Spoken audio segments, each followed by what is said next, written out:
Hi, welcome to HPE 555 Teaching Methods. We're really excited that you're here.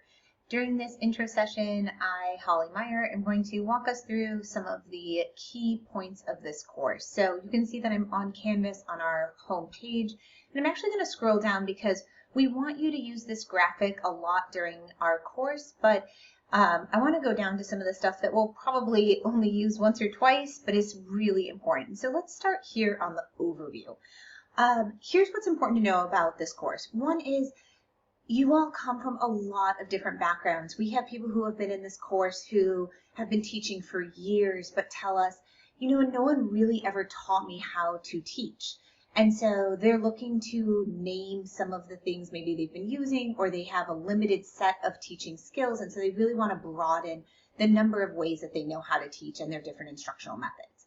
We also have people who are brand new to medical education and know that they want teaching to be a big part of their career trajectory.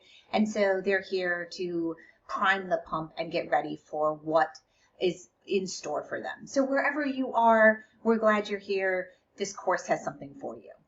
There are two big goals for this course that kind of align with who's in this course. One is we want to build your teaching toolbox. We want to give you a variety of different instructional methods that you can use to address a lot of different learner needs. And then we want to give you time to practice using your toolbox. It's one thing to hear about something or read about something, but it's another thing to actually put it into practice. And this course is definitely going to ask you to put things into practice. And so with those two goals in mind, let's talk about our objectives. So the first objective, I think, is really important. How much information to teach in a set amount of time.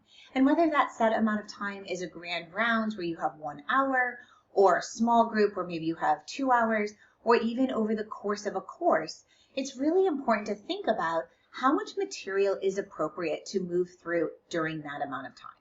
We also want to be able to defend the teaching methods that we're using, to have a really strong alignment between the objective, the assessment, the philosophy behind that teaching and learning, and any available resources that you have. So we want to clarify really being able to defend what teaching method you're using based on those things. Number 3, we've got to align our needs assessment with our formative and summative assessment. This is not an assessment course. However, we do feel that no matter what you're teaching, assessment has to be part of the teaching picture. And so we want to make sure that we're acknowledging that role of assessment in the teaching process. Presentations matter. So the way that we present the transitions, the closings, those logistics, the way that we engage the learners, all of those are really important part of the teaching process. And so that needs its own objective. And then number 5, we're going to ground everything in a critical review of the literature. We want to stay up to date on what's happening with teaching across multiple fields.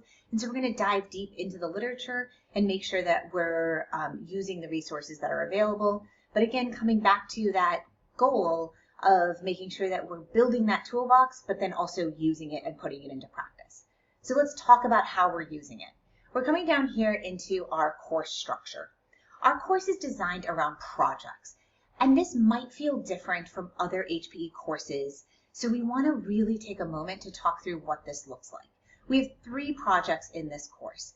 The first one is a teaching method challenge where you're going to be doing a presentation on a challenge related to an instructional method.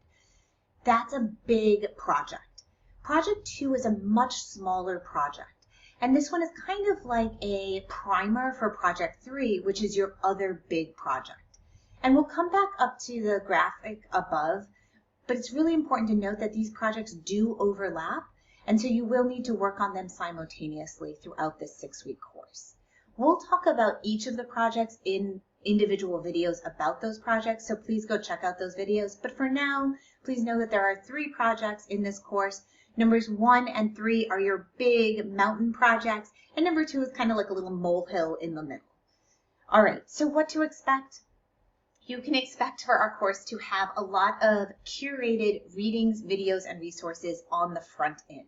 Again, we want to build your knowledge set of different instructional methods, different ways of teaching, presenting, different forms of assistance and assessments. However, we've got to give you all of that information and then give you time to practice it. So you're going to get a lot of information on the front end. It's worth slowing down and spending time with those readings and videos so that you're better prepared for those projects. We also firmly believe that people need a chance to implement and practice what they've learned. And so in that spirit, for both projects 1 and 3, you're going to get peer feedback and then have a chance to revise, then get instructor feedback, and then have a chance to revise, and then submit your final product. And that's all with that spirit that you should take risks, try new things. Maybe it'll work, maybe it won't, but try it out, submit it, get feedback, change it, submit it, get feedback, change it, and so on. So to that end, let's talk about submissions. One of the things we've heard from prior learners is that they were confused about where to submit things. So we've tried to make this really clear throughout the syllabus and on Canvas. Whenever you see a little symbol like this, where you have a Google slide, that means that the submission is only on Google Slides. You just share your Google Slides with your peers and instructors. Nothing needs to be submitted on Canvas.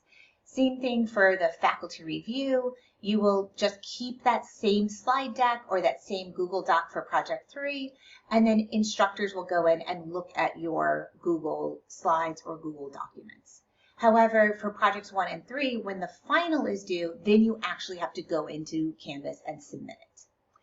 After the final presentation is due for Project 1, you will go into Canvas to do a self-reflection on your discussion board and give peer feedback, again, on the Canvas discussion board. So hopefully that gives a really clear overview of where to submit what for both Projects 1 and 3. All right, how do you get started? So we recommend that you really sit down with the syllabus. Get out your assignment notebook, your planner, your diary, whatever you call it, and start writing down the due dates of all the different things. Look through all 3 projects and have a fairly good idea of what's being asked of you for those projects. So for me, that would mean watching the videos, reviewing the rubric, and making sure that I have the deadlines for each of the projects written down. And then lastly is definitely spend a little extra time on the readings, as it will save you time later.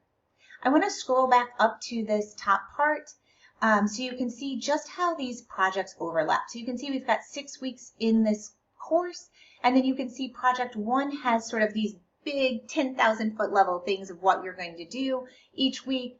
Project 2 just has 1 submission, and then Project 3, you're doing the readings during the first 3 weeks, and then the second half of the course is where you start actually building out that project. We're really excited you're here. Let us know if you have any questions. Thanks.